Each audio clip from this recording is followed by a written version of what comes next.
It was the era of the Harane times, a peaceful age when villages were surrounded by green meadows, the sound of streams, and the laughter of children echoing in the valleys.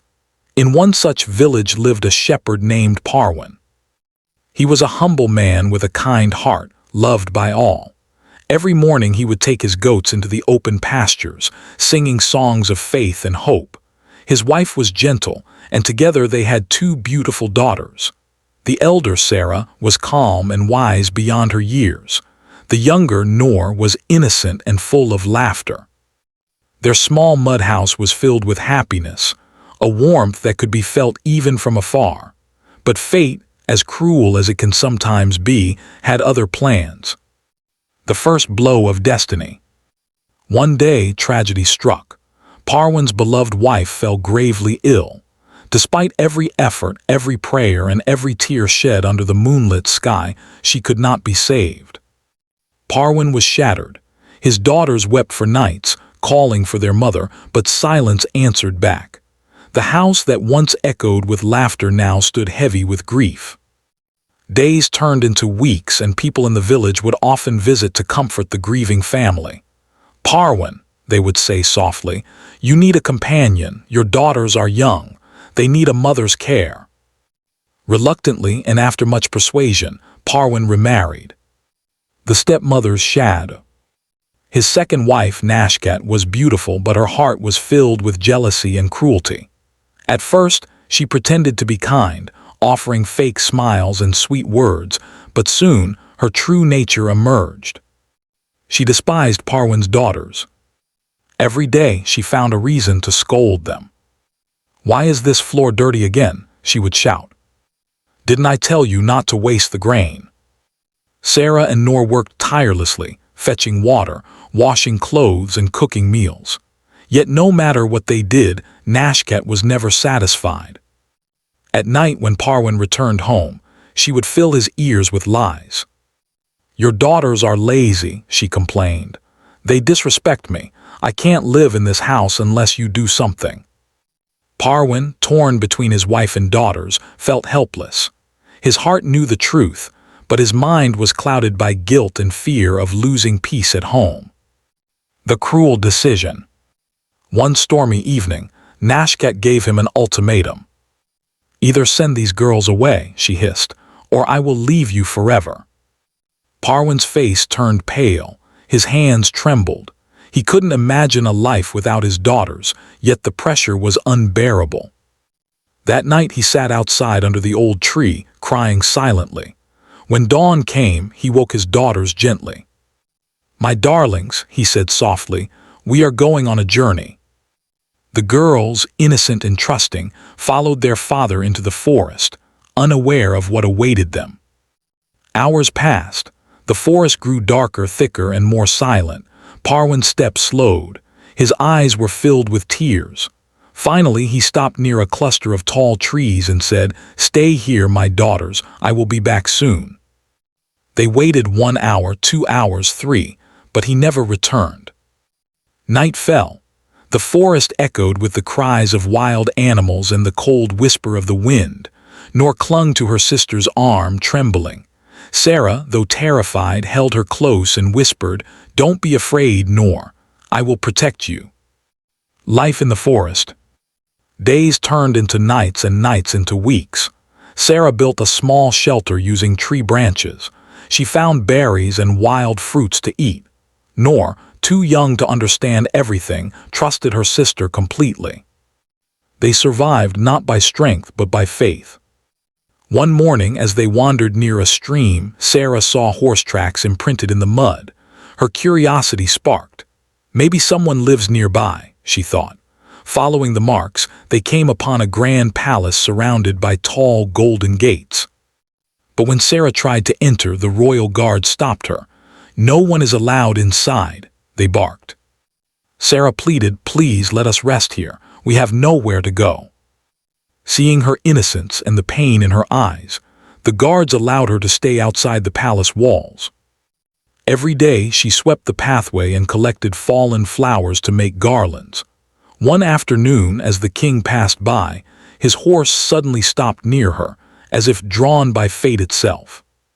The king looked down at her and saw the strength of her soul shining through her tired eyes. "Who are you?" he asked gently. "I am no one, my lord," she replied humbly, "just a wanderer with my little sister." The king's compassion. The king, who had no children of his own, was moved by her innocence. He invited her to the palace. Over time, he saw her honesty, patience, and kind heart virtues that made her different from everyone else. Eventually, he married her, making Sarah the new queen of the kingdom. Happiness returned to her life. Noor too was treated like a princess. After a year, Sarah gave birth to a beautiful baby boy. The king's joy knew no bounds. But envy once again crept into hearts, this time the hearts of the king's other wives. The second betrayal. The other queens could not tolerate the new queen's happiness. They plotted against her. When the child was born, they took him from Sarah's cradle and left him in the deep forest, replacing him with a basket filled with coal and stones. The next morning, they lied to the king.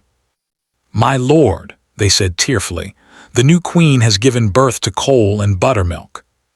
The king, heartbroken and ashamed, believed their deceit. In anger and humiliation, he banished Sarah from the palace. Once again, Sarah found herself walking through the same forest, the forest where her father had abandoned her years ago.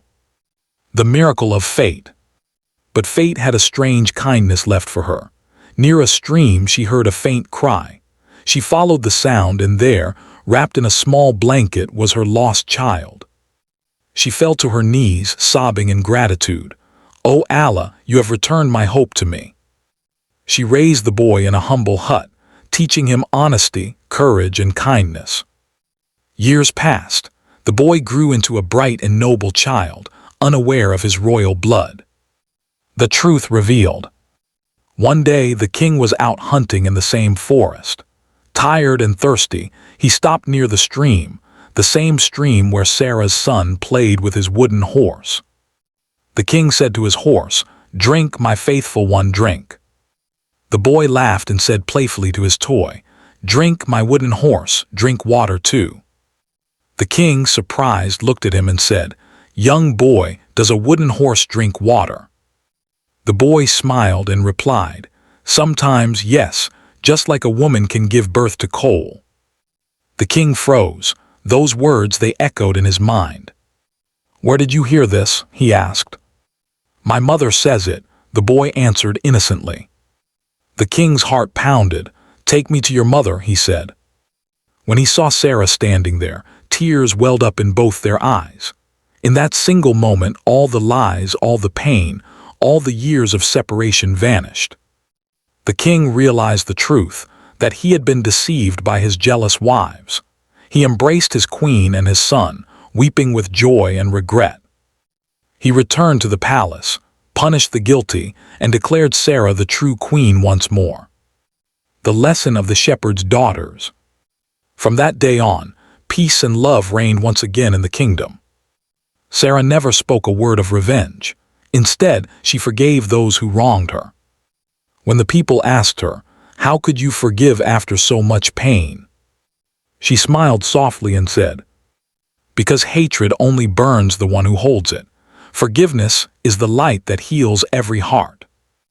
And Noor, her younger sister, grew up to be a woman of wisdom and compassion, serving the poor and teaching others that no pain lasts forever when faith remains alive. Moral of the story. This is not just the story of two abandoned girls. It is the story of faith, patience, and destiny, proof that even in darkness, light finds its way. It teaches us that truth never stays hidden forever, and kindness always returns multiplied. Movie camera, if you felt moved by this story, please write your thoughts in the comments below. Speech balloon, tell us what part touched your heart the most. Don't forget to like and share this video with your friends.